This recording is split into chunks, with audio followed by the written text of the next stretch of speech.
and it drew the largest crowd that they had ever had for the mud match. What a horrible idea.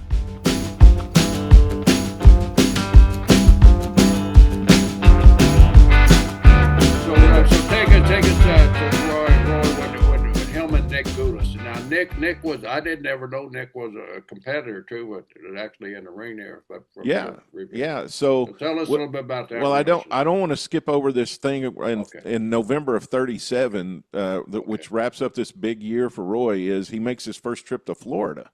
Mm-hmm. So he works Lake Worth in Miami for 3 weeks in a row, and the shows in Nashville are growing. Crowds are getting bigger, getting 1,000, 1,200 people that are coming. They're getting more rowdy and violent with crazy crowds. Both guys, both the heavyweights and the junior heavyweight promoters, are having crazy crowds. Jones has probably got the worst of it because there's a lot of bottle throwing. Police are getting hit with bottles, and it's getting worse and worse every year. But were there a lot of riots, Tony, back in those days? Yeah, tons of them, and we're going to hear some doozies here in just a minute. In 1938, for the first card of the year, Roy books the first mud match in Nashville. So he butts 6 inches of dry mud, cellophane stretched around the ring, so they can have the first couple of matches. And then in the main event, they throw water in there, and they water down the mud for the main event. And it drew the largest crowd that they had ever had for the mud match. What a horrible idea. Yeah. I mean, that's horrible. I mean, you think about it, there's no way to really work that. I mean, it's just all you can do is slip and slide in it. I mean, that's a terrible idea.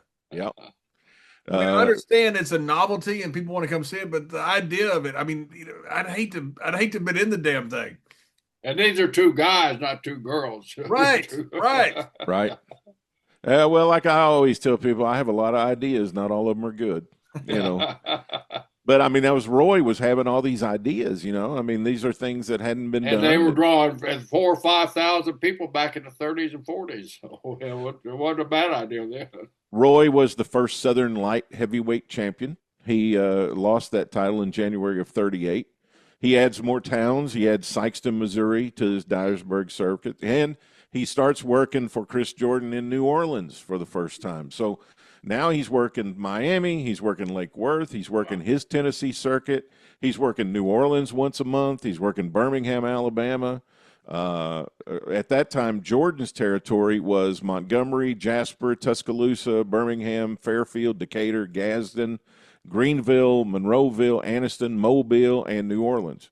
Right. So Jordan had gotten his territory and a few bigger towns in it. So he goes back to Florida again for another Florida run.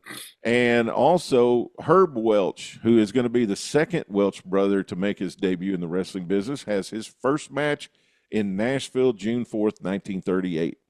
And so they are hooked up with the DAV in the Disabled American Veterans was the organization in Nashville, because in these days you had to have a nonprofit sponsor, a local civic organization that sponsored your matches. And really? So it wasn't a choice. I mean, it's like a lot of guys now, a lot of guys over the years have always had a nonprofit sponsor. You make a little money off it. They make money off of it. It's not always, it's not a scam, but it is kind of a way to get favor from the local press and things. But you're saying back then you had to have it. You had to have it. And even as late as the 70s, right, Jerry, you still had that in some states. Florida for a while, I think, in the early 70s. Really? That's interesting, because you didn't have like baseball or football had to have a local sponsor, did you? I mean, it seems kind of crazy that you have a boxing or a wrestling has got to have that. No, but a lot of towns did have baseball teams that were sponsored by the American Legion. Right. American Legion. Yeah.